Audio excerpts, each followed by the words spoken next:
I started meditating when I was 19, when I went to India, and I stayed with B. Griffiths, who was a monk, Christian monk living in India. And since then, I've been meditating. Father Bede introduced me to the John Maine teaching. So when I came back to London, I joined in the WCCM in London, and I've been involved ever since. I felt drawn to meditate, so I always knew this when I first heard about it. Even when I was even younger, then at school, I was given the book by William Johnson, who was wrote about Zen meditation, and even then, I knew that immediately this was what I was uh, kind of. In those days you'd say you were called to do it, but now I'd say you were drawn to do it, and I still feel every day I'm drawn to do it. And if I miss the meditation, I feel something is missing in the day, but a very important thing. Bonnevaux is a place of where I've experienced a sense of homecoming. I feel at home. Uh, there's also a sense of peace and tranquility there. Uh, so it's a place where you can let go of uh, having to worry about many things because you're looked after when you're there, looked after very well, and you can enjoy the beauty because it is a very beautiful location, the countryside, the buildings, and the community, the sense of being part of um, a family there, really. My favorite mystics, I suppose, will be uh, well, one of the sayings that I'm taking for the retreat is all the way to heaven is heaven. So a sense of enjoying the journey. And this was a saying that Teresa of Avila said. Uh, this it was a sort of reaction to the spirituality of her time, which was a bit like that you had to suffer all the way in order to get to heaven. And Teresa said, no, all the way is actually part of heaven itself. So our retreat, going on a retreat, is not a kind of something to be difficult. It's something to enjoy, and where we get a little taste of the destination of our journey, a little taste of coming home.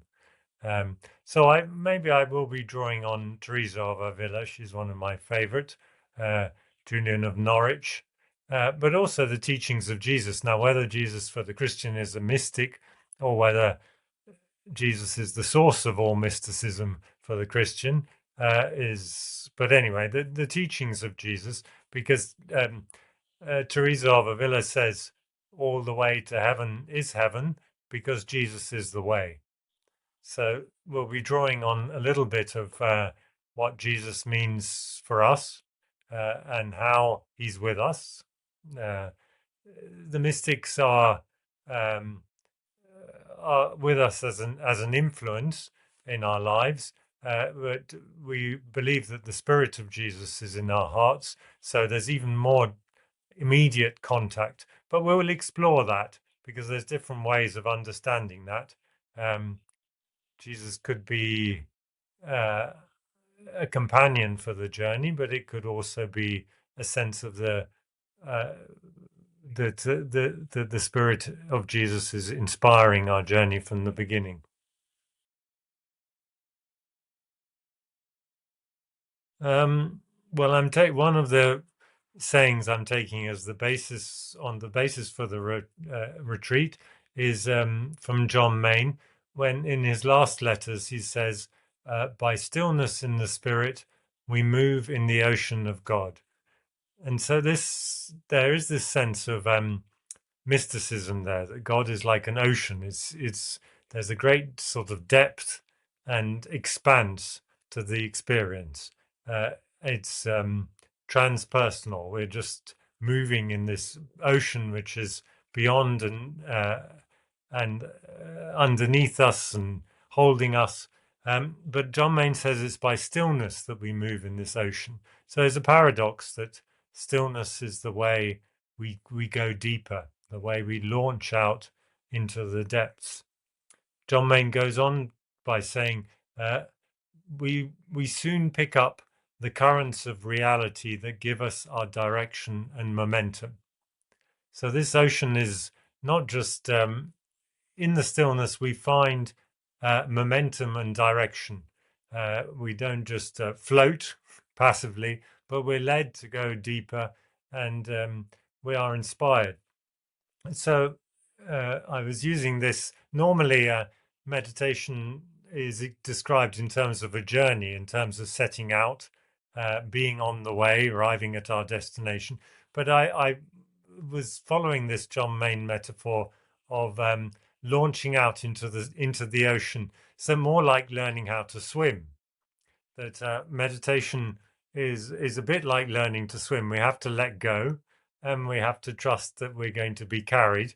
And sometimes the best way of learning to swim is just to jump in out of our depth.